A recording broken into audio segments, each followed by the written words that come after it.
কোনো ব্যক্তির যদি পাহাড়ের সমানও ঋণ থাকে, এই দোয়া যদি আমল করে আল্লাহ পাক ওই ঋণও শোধ করে দিবেন ইনশাআল্লাহ। রিজিক তো বাড়বেই ইনশাআল্লাহ, আপনার যত ঋণ আছে ইনশাআল্লাহ আল্লাহ পাক শোধ করে দিবেন। বিশ্বাস করলেন না? এই দোয়া শিখাই দিচ্ছি, এই জন্য আমাকে হাদিয়া দেওয়া দরকার, স্পেশালি আমাকে এখন হাদিয়া দেওয়া দরকার। এটা গুরুত্বপূর্ণ দোয়া শিখাই দিচ্ছি। আর ঋণ কেমন জানেন? ওই যে এখন মানুষ ঋণ নিচ্ছে 1 কোটি টাকা ব্যাংক থেকে, 2 কোটি টাকা ব্যাংক থেকে, হ্যাঁ, কত বছর, 10 বছরের জন্য, 20 বছরের জন্য বাড়ি করছে, তাই না?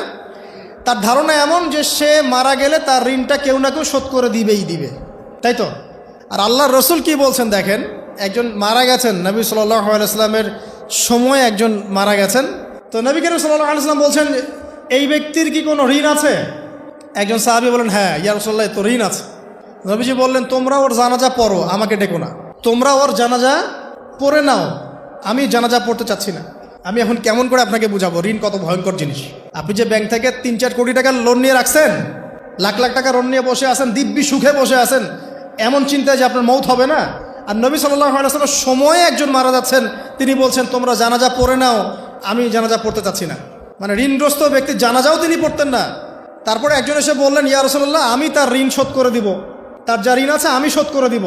তখন নবী এসে জানাজা পড়লেন সাল্লাল্লাহু আলাইহি ওয়াসাল্লাম। তা আপনার এই কোটি কোটি টাকা ঋণ শোধ করার লোক তো রেডি আছে নাকি? আছে না? সমস্যা নেই, আপনার জানাজা পড়া হবে। কারণ হুজুরকে আপনি 5,000 টাকা দিবেন, হুজুর জানাজা পড়াই দিবে, কোনো সমস্যা নেই। তারপরে আপনার মিলাদও হবে, আপনার একটা বড়সড় দোয়াও হবে ইনশাআল্লাহ। কিন্তু আল্লাহ পাক বলেছেন যে শহীদ, আল্লাহর পথে যুদ্ধ করে শহীদ হয়েছে, এই ব্যক্তির আত্মাও ঝুলে থাকে যতক্ষণ পর্যন্ত না তার ঋণটা শোধ করা হয়। এবার বলেন আমি কি বুঝাবো আপনাকে? আর কিছু বলতে হবে? তো এখন সেই দোয়া শিখাচ্ছি আপনাদেরকে, যে দোয়া শিখলে আপনারা ঋণ থেকে বাঁচবেন ইনশাআল্লাহ। কত দিবেন বলেন?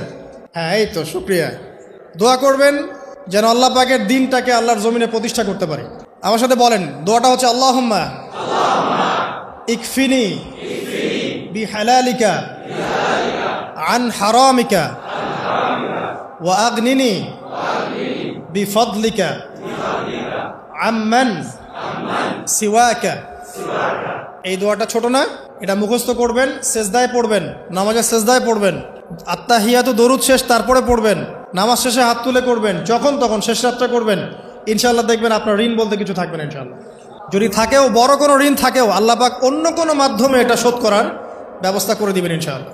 আমার জীবনে এমন ঘটনাও ঘটেছে, এটা এখন গল্পটা মনে পড়ে গেল তাই বলছে, যে 1,20,000 টাকা ঋণ আছে আমার, শোধ করার কোনো অপশন নাই। আচ্ছা, আমার চোখে ধরা পড়ছে না যে 1,20,000 টাকা আমি কেমনে দিব। কি হলো, হঠাৎ করে আমরা একটা সার্কুলার দেখলাম যে সারা বাংলাদেশে ইসলামিক ট্যালেন্ট খোঁজা হচ্ছে। 2000 এটা মনে হয় 17 কি 18 সালের কথা, হ্যাঁ 18 না?